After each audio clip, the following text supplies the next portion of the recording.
എല്ലാവരും പോയി കഴിഞ്ഞതോടെ ആ വലിയ റൂമിൽ പെട്ടെന്നൊരു നിശബ്ദത പടർന്നു. അഫ്സൽ കട്ടിലിൽ ചാരിയിരിക്കുകയാണ്. ഫസി അവിടെയുള്ള ടേബിളിൽ അവൻ്റെ മരുന്നുകൾ കൃത്യമായി എടുത്തു വെക്കുന്നു. പെട്ടെന്ന് അഫ്സൽ ഫസിയെ നോക്കി മുഖത്തൊരു കള്ളച്ചിരിയോടെ വിളിച്ചു, ഫസി, ഇങ്ങോട്ടൊന്ന് വന്നേ. അവൾ മരുന്നും ഗ്ലാസുമായി അവൻ്റെ അരികിലേക്ക് നടന്നു വന്നു. എന്താ ഇക്ക? നീ എന്താ ഒന്നും മിണ്ടാതെ മാറി നിൽക്കുന്നേ? അയ്യോ, അതൊന്നല്ല, ഞാൻ നിങ്ങൾക്ക് മരുന്നെടുക്കായിരുന്നു. അവൾ കണ്ണുകൾ വിടർത്തി അവനെ നോക്കി പറഞ്ഞു. അവൻ അവളെ തന്നെ നോക്കുകയായിരുന്നു. അവൻ്റെ നോട്ടം കണ്ട് അവൾക്ക് വല്ലാതെയായി. അവൾ വേഗം വിഷയം മാറ്റാൻ ശ്രമിച്ചു. ഇക്കങ്ങൾ ഗുളിക കഴിച്ചില്ലല്ലോ, ഇന്നാ പിടിക്ക് എന്നും പറഞ്ഞ് അവൻക്ക് നേരെ നീട്ടി. അവൻ കൈ നീട്ടുന്നതിന് പകരം അവളുടെ അരികിലേക്ക് നീങ്ങിയിരുന്ന് ഒരു കുഞ്ഞു കുട്ടിയെ പോലെ വാ തുറന്ന് കാണിച്ചു. അവൾ ചെറുപുഞ്ചിരിയോടെ അവൻ്റെ വായയിൽ വെച്ചു കൊടുത്ത് വെള്ളവും അവനെ തന്നെ കുടിപ്പിച്ച് എന്നിട്ട് അവൾ തിരിഞ്ഞു നടന്നു. പക്ഷെ ഫസി മാറാൻ തുടങ്ങിയതും അഫ്സൽ പെട്ടെന്ന് അവളുടെ കൈത്തണ്ടയിൽ പിടിച്ച് ഒരൊറ്റ വലി. അവൾ നേരെ അവൻ്റെ നെഞ്ചിലേക്ക് വന്നു വീണു. അവളൊന്ന് ഭയന്നു. അവളുടെ വീഴ്ചയിൽ അവൻക്ക് വേദന എടുത്തോ എന്നോർത്ത്. അവൾ അവൻ്റെ കൈകളിൽ നിന്നും കുതറി മാറാൻ നോക്കിയെങ്കിലും അവൻ വിട്ടില്ല. അവൻ അവളെ ഒന്നും കൂടി മുറുകെ ചേർത്ത് പിടിച്ചുകൊണ്ട് അവളുടെ കാതോരം പതുക്കെ പറഞ്ഞു, എന്തായാലും എല്ലാവരും പോയി. ഇനി രാവിലെ ബാക്കി വെച്ച ആ പലിശയും കൂട്ടുപലിശയും ഇപ്പം തന്നെ അന്ന് തന്നേക്കാം. അവൻ്റെ ആ ചൂടുള്ള ശ്വാസവും ചേർത്ത് പിടിക്കലും അറിഞ്ഞതും ഫസിയുടെ നാണം ഇരട്ടിയായി. അവൾ അവൻ്റെ നെഞ്ചിൽ പതുക്കെ ഒതുങ്ങി നിന്നു. അവൻ തൻ്റെ വിരൽ തുമ്പുകളാൽ അവളുടെ ഇളം റോസ് ചുണ്ടുകളിൽ വളരെ പതുക്കെ തലോടി. അവൻ്റെ ആ സ്പർശനത്തിൻ്റെ തണുപ്പറിഞ്ഞതും ഫസിയുടെ ശരീരം ഒന്നാകെ തരിച്ചുപോയി. അത് താങ്ങാനാവാതെ അവൾ നാണം കൊണ്ട് പതുക്കെ മുഖം താഴ്ത്താൻ നോക്കി. പക്ഷെ അഫ്സൽ അവളെ ഒഴിഞ്ഞു മാറാൻ അനുവദിച്ചില്ല. അവൻ തൻ്റെ ഒരു കൈ കൊണ്ട് അവളുടെ താടിയിൽ പിടിച്ച് ആ മുഖം പതുക്കെ മുകളിലേക്ക് ഉയർത്തി. അവളുടെ ആ പനിനീർ നിറമുള്ള അധരങ്ങളെ അവൻ തൻ്റെ അധരങ്ങളാൽ മെല്ലെ സ്വന്തമാക്കി. തൻ്റെ ഉള്ളിൽ അടക്കി പിടിച്ച പ്രണയവും തൻ്റെ ശരീരത്തിലുള്ള വേദനകളും പ്രയാസങ്ങളും ആ ഒരു ചുംബനത്തിൽ അലിഞ്ഞില്ലാതായിരുന്നു. ചുണ്ടിൽ രക്തം പൊടിഞ്ഞിട്ടും അവളുടെ അധരങ്ങളെ വിടാൻ അവൻ ഒട്ടും കൂട്ടാക്കിയില്ല. അവളുടെ മേലുള്ള തൻ്റെ സർവാധികാരവും സ്നേഹവും അവൻ ആ ചുംബനത്തിലൂടെ അറിയിക്കുകയായിരുന്നു. രണ്ടുപേർക്കും ശ്വാസമെടുക്കാൻ വല്ലാതെ ബുദ്ധിമുട്ടിയപ്പോഴാണ് അഫ്സൽ പതുക്കെ അവളുടെ അധരങ്ങളെ മോചിപ്പിച്ചത്. അവൻ്റെ കൈകളിൽ നിന്നും മാറിയപ്പോഴേക്കും ഫസിയുടെ നെഞ്ചിടിപ്പ് വല്ലാതെ ഉയരുന്നുണ്ടായിരുന്നു. നാണം കൊണ്ടും ചമ്മൽ കൊണ്ടും അവൾക്ക് അഫ്സലിൻ്റെ മുഖത്തേക്ക് നേരെ ഒന്ന് നോക്കാൻ പോലും കഴിയുന്നുണ്ടായിരുന്നില്ല. മുഖമാകെ ചുവന്ന് തുടുത്ത് നാണം കൊണ്ട് മുഖം മെല്ലെ തിരിച്ചു. അവൾ നാണത്തോടെ നിൽക്കുന്നത് കണ്ട് അഫ്സലിന് ഒട്ടും ചിരി അടക്കാൻ കഴിഞ്ഞില്ല. അവൻ പതുക്കെ അവളുടെ കൈകളിൽ വീണ്ടും പിടിച്ചുകൊണ്ട് ഒന്നുകൂടി തൻ്റെ അടുത്തേക്ക് ചേർത്ത് നിർത്തി. എന്നിട്ട് അവളുടെ കാതോരം ചുണ്ടുകൾ ചേർത്ത് വളരെ പതുക്കെ ഒരു കള്ളച്ചിരിയോടെ മന്ത്രിച്ചു, ഇനി എപ്പോഴെങ്കിലും എനിക്ക് ഉമ്മ തരാൻ തോന്നിയാ എന്നോട് പറഞ്ഞാൽ മതി കേട്ടോ, ഇതുപോലെ ഞാൻ അങ്ങ് തന്നേക്കാം. അത് കേട്ടതും ഫസിക്ക് ശരിക്കും നാണം കൊണ്ട് അവിടെ നിൽക്കാൻ പറ്റാത്ത അവസ്ഥയായി. അവൾ അവനെ ഒന്ന് കണ്ണുരുട്ടി നോക്കാൻ ശ്രമിച്ചെങ്കിലും ആ മുഖത്തെ പ്രണയം കണ്ട് പരാജയപ്പെട്ടുപോയി. അവൾ വേഗം അവൻ്റെ കൈകളിൽ നിന്നും കുതറി മാറി റൂമിൻ്റെ മറുഭാഗത്തേക്ക് ഓടി. അഫ്സൽ കട്ടിലിൽ കിടന്ന് ശബ്ദമുണ്ടാക്കാതെ ചിരിച്ചുകൊണ്ടിരുന്നു. എന്നാൽ അമീനക്കാകട്ടെ ആ വീട്ടിനുള്ളിൽ നിൽക്കാൻ കഴിയാതെ പതുക്കെ പുറത്തേക്ക് നടന്നു. ഗാർഡൻ ഏരിയയിലെ ആ ബെഞ്ചിൽ വന്നിരുന്ന് അവൾ ഓരോന്നോർത്തു. തൻ്റെ 3 വർഷത്തെ ദാമ്പത്യം ഇത്ര പെട്ടെന്ന് ഒരു സുപ്രഭാതത്തിൽ കൈവിട്ടു പോകുകയാണോ എന്ന ചിന്ത അവളുടെ മനസ്സിനെ വല്ലാതെ അലട്ടിക്കൊണ്ടിരുന്നു. അപ്പോഴാണ് സിറ്റൗട്ടിൽ വെച്ചിരുന്ന ഉമ്മയുടെ ഫോൺ റിംഗ് ചെയ്തത്. റിംഗ് ടോൺ കേട്ടതും അമീനയുടെ ശ്രദ്ധ അങ്ങോട്ടേക്ക് തിരിഞ്ഞു. ഉമ്മ വന്ന് ഫോൺ എടുത്തു. അപ്പുറത്തു നിന്നും മാളവികയുടെ ശബ്ദമാണ് കേട്ടത്. ഉമ്മ വളരെ സ്നേഹത്തോടെ ചോദിച്ചു, മാളു, എന്തൊക്കെ മോളെ വിശേഷം? നിങ്ങൾ എവിടെ എത്തി? എത്താറായോ? എത്താറായി ഉമ്മച്ചി, പക്ഷെ കുറച്ച് നേരമായി നല്ല ബ്ലോക്കിൽ പെട്ടിരിക്കുക. മാളവിക മറുപടി നൽകി. തുടർന്ന് അവൾ ഒരു കൊഞ്ചലോടെ ഉമ്മയോട് ചോദിച്ചു, ഉമ്മച്ചി, ഇന്നെന്താ അവിടെ സ്പെഷ്യൽ ഫുഡ് എനിക്ക് കഴിക്കാൻ? ഉമ്മച്ചി ചിരിച്ചുകൊണ്ട് ചോദിച്ചു, മോൾക്ക് എന്താ കഴിക്കാൻ വേണ്ടതെന്ന് പറ, ഉമ്മച്ചി അത് ഉണ്ടാക്കി തരാലോ. എനിക്ക് ഉമ്മച്ചിയുടെ ആ സ്പെഷ്യൽ ഐറ്റം ബിരിയാണി മതി, അത് കഴിക്കാൻ കൊതിയായിട്ട് വയ്യ. വേറൊന്നും വേണ്ട ഉമ്മച്ചി, മാളവിക സന്തോഷത്തോടെ പറഞ്ഞു. ആ ശരി മോളെ, നീ വായോ, നിനക്ക് ആ നല്ല ബിരിയാണി തന്നെ ഉണ്ടാക്കി വെക്കാം. ഉമ്മ ഒരമ്മയുടെ വാത്സല്യത്തോടെ പറഞ്ഞു. ഹാഷിം എവിടെ മോളെ? അടുത്തുണ്ടോ? ആ ഉണ്ടുമ്മച്ചി, അവൻ ഡ്രൈവിങ്ങിലാ. അവൻ വണ്ടി ഓടിക്കല്ലേ മോളെ, നീ ഫോൺ വെച്ചോ. ഉമ്മച്ചി പറഞ്ഞതും മാളവിക എന്നാ ശരി ഉമ്മച്ചി എന്ന് പറഞ്ഞ് ഫോൺ കട്ട് ചെയ്തു. ഉമ്മ ഫോൺ വെച്ച് നേരെ അടുക്കളയിലേക്ക് പോയി. ഇതൊക്കെ കേട്ടുകൊണ്ട് ബെഞ്ചിലിരുന്ന അമീനയുടെ ഉള്ളിൽ വല്ലാത്തൊരു സങ്കടവും കടുത്ത ദേഷ്യവും ഒരുമിച്ച് കയറി. അമീനയുടെ സങ്കടം സഹിക്കാൻ വയ്യാതെ പതുക്കെ തൻ്റെ ഫോൺ എടുത്ത് ഹാഷിമിനെ വിളിച്ചു. പക്ഷെ അവളുടെ കോൾ കണ്ടതും ഹാഷിം അത് കട്ട് ചെയ്ത് ബിസിയാക്കി വിട്ടു. ഹാഷിം തന്നെ പൂർണ്ണമായി അവഗണിക്കുകയാണെന്ന് മനസ്സിലാക്കിയതോടെ അമീനക്ക് സങ്കടം അടക്കാൻ കഴിഞ്ഞില്ല.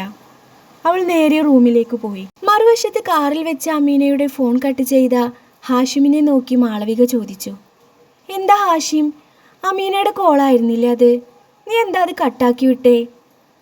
ഹാഷിം വണ്ടി ഓടിക്കുന്നതിനിടയിൽ പതുക്കെ ശ്വാസം വിട്ടുകൊണ്ട് പറഞ്ഞു. അതൊക്കെ ഒരു വലിയ കഥയാ മാളു. ഇപ്പൊ പറഞ്ഞാലൊന്നും തീരില്ല. നീ 3-4 ദിവസം ഇവിടെ ഉണ്ടാവുമല്ലോ വീട്ടില്, അപ്പോൾ പറയാം. ഹാഷിം ഒരു കള്ളച്ചിരിയോടെ വീണ്ടും തുടർന്നു. എനിക്ക് നിന്റെ വലിയ ഹെൽപ്പ് തന്നെ വേണം. മാളവിക കാര്യത്തിൻ്റെ ഗൗരവം മനസ്സിലാക്കി ഹാഷിമിനെ നോക്കി പതുക്കെ ചിരിച്ചുകൊണ്ട് തലയാട്ടി. അമീനയെ തിരുത്താൻ വേണ്ടിയുള്ള വലിയൊരു പ്ലാൻ തന്നെ ഹാഷിമിൻ്റെ ഉള്ളിലുണ്ടായിരുന്നു. ഹാഷിം വണ്ടി മുറ്റത്തേക്ക് പാർക്ക് ചെയ്തു. വണ്ടിയുടെ ശബ്ദം കേട്ടപ്പോൾ തന്നെ ഉമ്മ നിറഞ്ഞ ചിരിയോടെ സിറ്റ് ഔട്ടിലേക്ക് ഇറങ്ങി വന്നു. കാറിൻ്റെ ഡോർ തുറന്ന് മാളവിക പുറത്തിറങ്ങി. ഉമ്മച്ചിയെ കണ്ടതും അവളുടെ മുഖത്ത് വലിയൊരു സന്തോഷം വിരിഞ്ഞു. അവൾ വേഗം ഓടിച്ചെന്ന് ഉമ്മച്ചിയെ മുറുകെ കെട്ടിപ്പിടിച്ചു. ആ കെട്ടിപ്പിടുത്തത്തിൽ ഒരു മകളുടെ സ്നേഹവും സുരക്ഷിതത്വവും ഉണ്ടായിരുന്നു. കുറച്ചു നേരം അവർ അങ്ങനെ തന്നെ നിന്നു. മാളവികയെ ചേർത്ത് പിടിക്കുമ്പോൾ ഉമ്മയുടെ ഉള്ളിൽ വല്ലാത്തൊരു സങ്കടം നിറയുന്നുണ്ടായിരുന്നു. അതേസമയം മുകളിലെ ബാൽക്കണിയിൽ അമീന നിൽപ്പുണ്ടായിരുന്നു. താഴെ നടക്കുന്ന ഓരോ കാഴ്ചകളും അവൾ ശ്വാസം മുടക്കി പിടിച്ചാണ് നോക്കിക്കണ്ടത്. ഉമ്മച്ചി മാളവികയെ നെഞ്ചോട് ചേർക്കുന്നത് കണ്ടപ്പോൾ അവളുടെ ഉള്ളിൽ കനൽ കോരിയിട്ടതുപോലെ തോന്നി. ആ കാഴ്ചകൾ കണ്ട് താഴേക്ക് ഓടിയിറങ്ങിച്ചെന്ന് അവരെ തടയാൻ അവൾക്ക് ആഗ്രഹമുണ്ടായിരുന്നു. പക്ഷേ അതിനുള്ള ധൈര്യം അവൾക്കുണ്ടായിരുന്നില്ല. അപ്പോഴാണ് ഹാഷിം വണ്ടിയുടെ ഡിക്കി തുറന്ന് മാളവികയുടെ ലഗേജും കയ്യിലെടുത്ത് വരുന്നത് അമീന കണ്ടത്. ആ കാഴ്ച കണ്ട് കൂടുതൽ അവിടെ നിൽക്കാൻ അവൾക്ക് കഴിഞ്ഞില്ല. കണ്ണീർ ഒഴുക്കിക്കൊണ്ട് അവൾ ബാൽക്കണിയിൽ നിന്നും വേഗം മാറി സ്വന്തം റൂമിലേക്ക് ഓടിപ്പോയി. ലഗേജും എടുത്ത് അകത്തേക്ക് കയറിയ ഹാഷിം അതൊരു വശത്തേക്ക് വെച്ചു. നേരെ ഉമ്മയുടെ അരികിലേക്ക് ചെന്ന് അവൻ ശബ്ദം പതുക്കെയാക്കി ചോദിച്ചു. ഉമ്മ, അമ്മി എവിടെ? ഉമ്മയുടെ മുഖത്ത് വലിയൊരു വിഷമമുണ്ടായിരുന്നു. ഉമ്മ ഹാഷിമിൻ്റെ കൈകളിൽ പിടിച്ചുകൊണ്ട് പറഞ്ഞു. അവൾ മുകളിലുണ്ട് മോനെ. നീ എന്താ അവളോടൊന്നും പറയാതെ പോയത്? അതിൻ്റെ നല്ല സങ്കടമുണ്ട് അവൾക്ക്. നേരം വെളുത്തപ്പോൾ തൊട്ട് അവൾ റൂമിൽ തന്നെയാണ്. ഇതുവരെ ഒരു തുള്ളി വെള്ളം പോലും കുടിച്ചിട്ടില്ല, ഭക്ഷണവും കഴിച്ചിട്ടില്ല. ഉമ്മ ഒന്ന് നിർത്തി സങ്കടത്തോടെ തുടർന്നു. ഞാൻ കുറേ തവണ ചെന്ന് വിളിച്ചു, ഓള് വരാൻ കൂട്ടാക്കിയില്ല. ഭയങ്കര തലവേദനയാണ് എന്ന് പറഞ്ഞ് ഒരേ കിടപ്പ. ഉമ്മാൻ്റെ കുട്ടി ഇനി അവള് കൂടുതൽ സങ്കടപ്പെടുത്തണ്ട കേട്ടോ. ഉമ്മയുടെ വാക്കുകൾ കേട്ടപ്പോൾ ഉള്ളിലൊരു വിഷമം തോന്നിയെങ്കിലും അവനത് കാര്യമാക്കാതെ പറഞ്ഞു. ഇല്ലമ്മ, അവളും കൂടി അറിയട്ടെ ഒരു കുടുംബത്തിൻ്റെയും ഒരു ഭർത്താവിൻ്റെയും ഒക്കെ വില എന്താണെന്ന് ഓള് സ്വന്തമായിട്ട് തന്നെ അനുഭവിച്ചറിയട്ടെ. അത്രയും പറഞ്ഞ് അവൻ മുകളിലേക്ക് പോയി.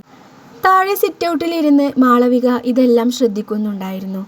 ഹാഷിമും അമീനയും തമ്മിലുള്ള പ്രശ്നങ്ങളുടെ ആഴം എത്രത്തോളം ഉണ്ടെന്ന് അവൾക്ക് മനസ്സിലാവുന്നത് ഇപ്പോഴാണ്. അവൾ ഒന്നും മിണ്ടാതെ അവിടെ തന്നെ നോക്കി നിന്നു. ഹോസ്പിറ്റലിൽ നിന്നും നാണം കെട്ട് ഇറങ്ങിപ്പോയതിന് ശേഷം ഫസീല അമീനയുടെ ഫോണിലേക്ക് ഒരുപാട് തവണ വിളിച്ചു നോക്കി. എന്നാൽ അപ്പുറത്തു നിന്നും അമീന ഫോൺ എടുക്കാൻ കൂട്ടാക്കിയില്ല. അതിനുശേഷം അവർ തമ്മിൽ സംസാരിച്ചിട്ടുമില്ലായിരുന്നു. അമീന ഫോൺ എടുക്കാത്തത് കണ്ടപ്പോൾ ഫസീലയ്ക്ക് ഉള്ളിൽ സങ്കടവും ദേഷ്യവും വരാൻ തുടങ്ങി. അമീനയോടുള്ള ദേഷ്യത്തേക്കാൾ ഉപരി ഫസീലയുടെ ഉള്ളിൽ ഇപ്പോൾ ഫസിയോടുള്ള കടുത്ത അസൂയയും പകയുമാണ്. അവളുടെ മനസ്സ് മന്ത്രിച്ചു. എൻ്റെ വീട്ടിൽ വെറും അടുക്കളക്കാരിയായി കഴിഞ്ഞിരുന്ന ആ ഫസി അവൾക്ക് ഇപ്പോൾ അഫ്സലിൻ്റെ വീട്ടിൽ രാജ്ഞിയുടെ പദവിയാണ്. അഫ്സൽ അവളെ താങ്ങി പിടിക്കുന്നതും നെഞ്ചോട് ചേർക്കുന്നതും കാണുമ്പോൾ എനിക്ക് ഭ്രാന്ത് പിടിക്കുന്നത് പോലെ തോന്നുന്നു. ആ ചിന്തകളിൽ ദേഷ്യപ്പെട്ടിരിക്കുമ്പോഴാണ് അവളുടെ ഫോൺ വീണ്ടും റിങ് ചെയ്തത്. സ്ക്രീനിൽ തൻ്റെ ഭർത്താവ് ഷനൂബിൻ്റെ പേര് കണ്ടതും ഫസീലയുടെ മുഖം ചുളിഞ്ഞു. അവൾ ആ കോൾ കട്ട് ചെയ്ത് മനസ്സിൽ വിചാരിച്ചു, നാശം, തലയിൽ നിന്നൊന്നും ഒഴിഞ്ഞു പോകുന്നില്ലല്ലോ. ഞാൻ ചെന്ന് ചാടിയത് വലിയൊരു കെണിയിലാണ്. ഇതിലും ഭേദം ചാവാൻ പോകുന്നതായിരുന്നു. ഇത്രക്കും ദാരിദ്ര്യം പിടിച്ചവനെ ഞാൻ ലോകത്ത് കണ്ടിട്ടില്ല എന്നും പറഞ്ഞ് ആ ഫോൺ അവൾ ബെഡിലേക്ക് വലിച്ചെറിഞ്ഞു. ഒരു പ്രൈവറ്റ് കമ്പനിയിലായിരുന്നു ഷനൂബും ഫസീലയും ഒന്നിച്ച് ജോലി ചെയ്തിരുന്നത്. കാണാൻ നല്ല ലുക്കും സ്റ്റൈലുമുള്ള നല്ല കാശുള്ള ഒരു ഹൈ ക്ലാസ് ടീമാണ് ഷനൂബ് എന്ന് തെറ്റിദ്ധരിച്ചാണ് ഫസീല അവനെ തൻ്റെ പ്രേമവലയിൽ വീഴ്ത്തിയത്. എന്നാൽ കല്യാണം കഴിഞ്ഞപ്പോഴാണ് യഥാർത്ഥ്യം അവൾ അറിഞ്ഞത്. ഒളിച്ചോടി പോകാനുള്ള പ്ലാനിങ്ങും ഫസീലയുടേതായിരുന്നു. ഷനൂബിന് ഒരിക്കലും ഒളിച്ചോടി പോയി കല്യാണം കഴിക്കാൻ ആഗ്രഹമുണ്ടായിരുന്നില്ല. രണ്ട് കുടുംബങ്ങളും സമ്മതിച്ച് ഒരു സാധാരണ ഒരു കല്യാണം കഴിക്കാനായിരുന്നു അവനും ആഗ്രഹിച്ചിരുന്നത്. എന്നാൽ ഫസീലയുടെ നിർബന്ധപ്രകാരമാണ് അവൻ അവളെ അന്ന് രാത്രിയിൽ അവൻ്റെ വീട്ടിലേക്ക് കൊണ്ടുപോയത്. ഷനൂബ് ഒരു സാധാരണ ഇടതരം കുടുംബത്തിൽ വളർന്നവനാണ്. ചെറുപ്പത്തിൽ തന്നെ ഉപ്പ മരിച്ചു പോയതുകൊണ്ട് കുടുംബത്തിൻ്റെ മുഴുവൻ ഉത്തരവാദിത്തവും ഷനൂബിൻ്റെ കൈകളിലായിരുന്നു. അവനക്ക് 2 അനിയത്തിമാരുണ്ട്. +1 പഠിക്കുന്ന ഷെറീന, 9ാം ക്ലാസ്സുകാരി ഷെഹനയും. ഉമ്മ റുക്കിയയും അനിയത്തിമാരും നിറഞ്ഞ സ്നേഹമുള്ള ഒരു കൊച്ചു കുടുംബമായിരുന്നു അവൻ്റേത്. എന്നാൽ ആ വീട്ടിലേക്ക് കല്യാണം കഴിഞ്ഞ് കയറി ചെന്ന ഫസീലയ്ക്ക് അവരാരെയും ഉൾക്കൊള്ളാൻ കഴിഞ്ഞില്ല. ആ ചെറിയ വീട് അവൾക്ക് ഒട്ടും ഇഷ്ടപ്പെട്ടില്ല. റൂമിൽ AC പോലും ഇല്ലാത്ത സൗകര്യക്കുറവുകൾ, വീട്ടിലുണ്ടാക്കുന്ന സാധാരണ ഭക്ഷണം, ഇതൊന്നും അവൾക്ക് സഹിക്കാൻ പറ്റിയിരുന്നില്ല. അവൾക്ക് എപ്പോഴും പുറത്തു പോയി ആഡംബര ഭക്ഷണവും ആഡംബര വസ്ത്രവും വേണമായിരുന്നു. തുടക്കത്തിൽ ഷനൂബ് ഇതെല്ലാം ക്ഷമിച്ചെങ്കിലും പിന്നീട് അവൻ പ്രതികരിക്കാൻ തുടങ്ങി. കാരണം ഉപ്പയില്ലാത്തതിൻ്റെ ഒരു കുറവും തൻ്റെ അനിയത്തിമാർ അറിയരുതെന്ന് ഷനൂബിന് നിർബന്ധമുണ്ടായിരുന്നു. എന്നാൽ ഫസീല ആ പാവം കുട്ടികളെ വെറുമൊരു വേലക്കാരിയുടെ സ്ഥാനത്താണ് കണ്ടിരുന്നത്. അവരെ കൊണ്ട് പണിയെടുപ്പിക്കാനും അവരെ ചീത്ത വിളിക്കാനും തുടങ്ങിയതോടെ ഷനൂബിൻ്റെ നിയന്ത്രണം വിട്ടു. മകനും മരുമകളും തമ്മിൽ എന്നും വഴക്കാണെന്ന് കണ്ടപ്പോൾ സങ്കടം സഹിക്കാൻ വയ്യാതെ ഉമ്മ റുക്കിയ ഒരു ദിവസം ഷനൂബിനോട് പറഞ്ഞു, മോനെ ഷനൂബേ, ഞങ്ങൾ കാരണം നിന്റെ ജീവിതം തകരണ്ട. മോനുമ്മ പറയുന്നത് ഒന്ന് കേൾക്ക്. നീ ഒരു വാടകയ്ക്ക് വീടെടുത്ത് അവളെയുമായി മാറി താമസിക്ക്. ഞങ്ങൾക്കിവിടെ ഒരു കുഴപ്പവുമില്ല മോനെ. തൻ്റെ ഉമ്മയുടെ ആ സങ്കടം കണ്ടതോടെ ഷനൂബിൻ്റെ ഉള്ളു പിടഞ്ഞു. തൻ്റെ വാപ്പ മരിച്ചതിന് ശേഷം ഇന്ന് ആദ്യമായാണ് ഉമ്മയുടെ കണ്ണ് നിറയുന്നത് അവൻ കാണുന്നത്. അവൻ ഫസീലയോട് കടുപ്പത്തിൽ സംസാരിച്ചു. അതോടെ ദേഷ്യപ്പെട്ട ഫസീല തൻ്റെ ഉമ്മ ഫരീദയെ വിളിച്ച് കാര്യങ്ങൾ പറഞ്ഞ് സ്വന്തം വീട്ടിലേക്ക് പിണങ്ങി പോവുകയായിരുന്നു. ഇപ്പോൾ സ്വന്തം വീട്ടിലിരുന്ന് ഷനൂബ് വിളിക്കുന്ന ഫോൺ പോലും എടുക്കാതെ അവൾ അഹങ്കാരത്തോടെ ഇരിക്കുകയാണ്. മറുവശത്ത് തൻ്റെ മകൻ്റെ സങ്കടം കണ്ട് ഉമ്മ റുക്കിയയുടെ നെഞ്ചു ഉരുകുന്നുണ്ടായിരുന്നു.